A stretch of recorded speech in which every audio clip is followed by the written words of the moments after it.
Welcome to Borak Times, your compass in a world of news. Bridging horizons with comprehensive coverage on global politics, the pulse of regional news. Today, we are diving deep into a topic that has shaped the very fabric of Pakistan's history, the role of the military in shaping the nation's political, economic, judicial and social systems. How did Pakistan, once the strongest economy in South Asia, end up as one of the poorest countries in the region? We will explore how the military's influence, through both direct coups and behind-the-scenes manipulation, has systematically dismantled the pillars of democracy and governance in Pakistan. This is the untold story of how the army's grip on power has pushed Pakistan to the brink of collapse.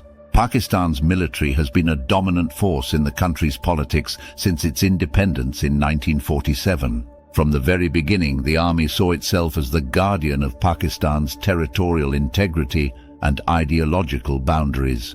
However, this self-assigned role quickly expanded beyond defense, with the military increasingly involving itself in governance under the pretext of safeguarding national security. The first significant military intervention came in 1958, when General Ayub Khan led a coup d'état, marking the beginning of a pattern that would repeat itself over the decades. This was followed by General Yahya Khan's takeover in 1969, General Zia-ul-Haq's coup in 1977, and General Pervez Musharraf's ousting of an elected government in 1999. These military takeovers were not mere interruptions, but profound shifts that reshaped Pakistan's political landscape, sidelining democratic institutions and civilian governance. The military's involvement hasn't been limited to politics. Over the years, it has extended its influence into the economy, creating a parallel economic structure that operates with little transparency.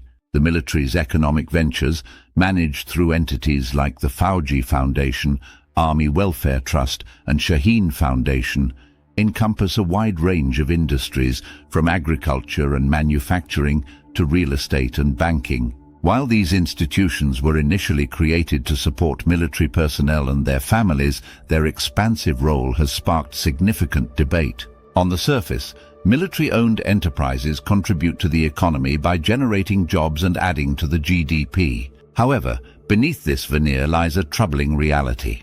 The military's dominance in critical sectors creates an uneven playing field, crowding out private businesses and stifling competition. This not only distorts the market, but also raises serious questions about the transparency and accountability of these enterprises. The intertwining of military and economic power has led to a scenario where the army's financial interests often take precedence over national economic priorities.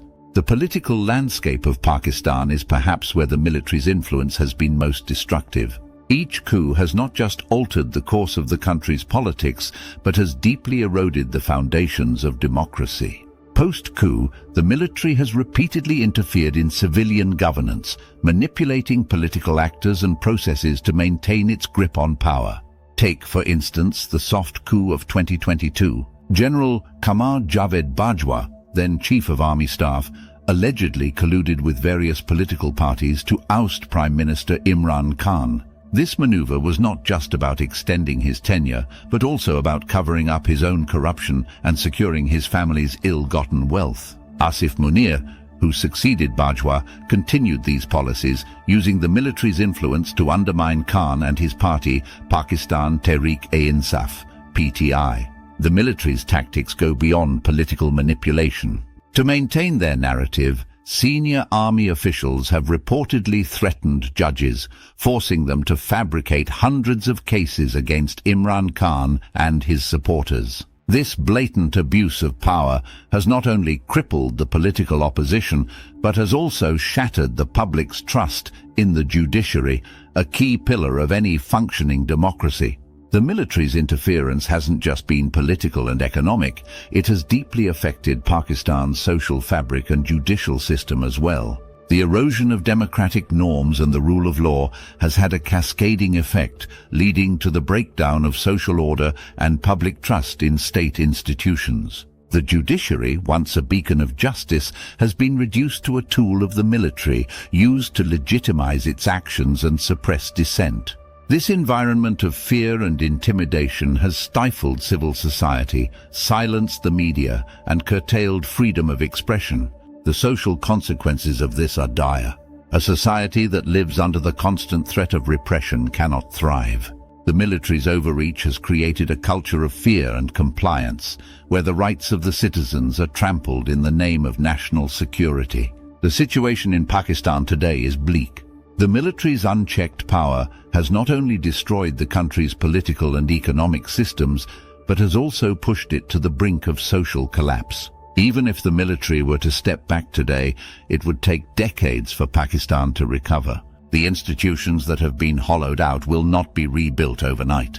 The damage done to the economy, the judiciary, and the social fabric is so profound that the road to recovery will be long and arduous. However, the path forward is not impossible. For Pakistan to regain its footing, the military must relinquish its hold on politics and allow civilian governance to flourish. There needs to be a complete overhaul of the military's role in the economy, ensuring that it focuses solely on defense rather than dominating the market. The judiciary must be restored to its rightful place as an independent institution, free from military influence. Most importantly, the people of Pakistan must reclaim their voice and demand accountability from those in power. As we conclude today's discussion, it is clear that Pakistan's future depends on breaking the cycle of military dominance. The country's survival as a democratic state hinges on restoring the balance of power between civilian and military institutions. The journey will be challenging, but with collective effort and unwavering commitment to democratic principles, Pakistan can once again become the thriving nation it was meant to be. Thank you for joining us today. If you found this analysis insightful, don't forget to like, share, and subscribe. Let's continue this conversation in the comments below. What do you think needs to change for Pakistan to reclaim its democratic and economic strength? Until next time, stay informed and stay engaged.